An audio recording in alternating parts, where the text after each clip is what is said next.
no quadro internacional, a gente encontra os elementos para reconhecer o que acontece no Brasil.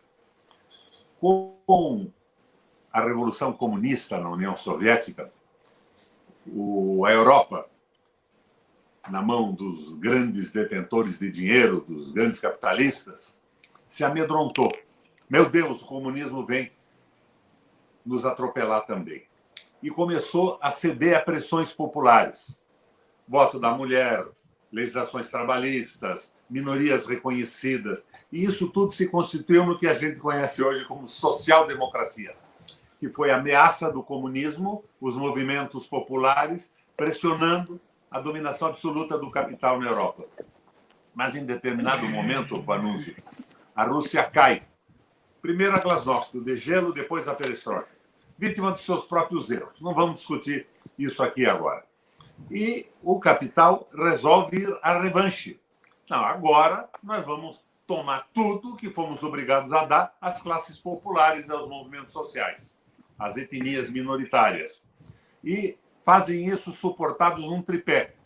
Primeiro ponto de apoio do tripé: precarização do governo, do Estado, e a magnificação dos bancos centrais na mão do poder econômico, que passam a governar esses países. E o Estado passa a ser apenas um órgão repressor contra as mobilizações populares no momento em que tiram direitos conquistados. Segundo ponto de apoio: precarização do parlamento, com a financiarização, a privatização das campanhas eleitorais. Os partidos têm um discurso, os parlamentares na campanha e nos palanques têm outro, mas depois de eleitos, eles se submetem absolutamente como mandaletes dos seus financiadores. Parlamento totalmente precarizado, com exceções, é claro, nós sabemos disso. E o terceiro ponto de apoio da revanche do capital é a precarização do trabalho, Fábio. A precarização do trabalho. O fim dos benefícios trabalhistas, das conquistas dos trabalhadores, o fim da aposentadoria pública e, mais do que isso, né, o fim dos sindicatos. E é o domínio absoluto do capital financeiro. Isso que aconteceu no Brasil.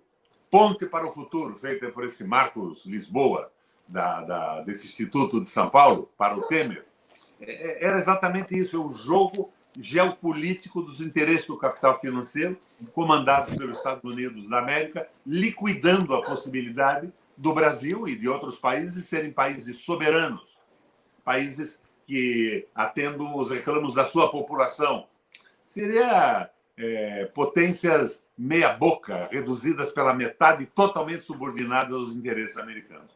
Mas daí no Brasil veio a Ponte para o Futuro, depois a eleição do Bolsonaro, o envolvimento das grandes redes de comunicação ligadas ao capital, entendemos bem isso, né? Muito. Até o momento em que está aí o Bolsonaro e o Guedes. Mas o Guedes, Fábio, é a continuação do Meirelles e do Joaquim Levy com mais velocidade. Não mudou muito esse aspecto. Nós já estávamos sob a pressão do capital financeiro. E veio um acelerador disso, né? Quando a gente vê um filme policial americano, eles falam de aceleradores de incêndio. É jogar gasolina numa casa pegando fogo, ou álcool, dá o início do fogaréu, ou alimenta o fogaréu já iniciado. O acelerador foi o Covid-19. Mas de janeiro a março desse ano, a queda do PIB brasileiro foi de 1,5%. E não tinha Covid. Então, nós estamos numa situação terrível. Não acredito que o governo Bolsonaro dure muito, porque o Bolsonaro foi um acidente de percurso, um efeito colateral. Eles queriam derrubar qualquer preocupação com política social e soberana. Em 1980, Fábio, o Brasil era industrialmente mais poderoso que os tigres asiáticos. Tailândia, Malásia, Coreia do Sul e China. Hoje, nós não produzimos industrialmente 10% do que eles produzem. É um processo que vem andando há muito tempo.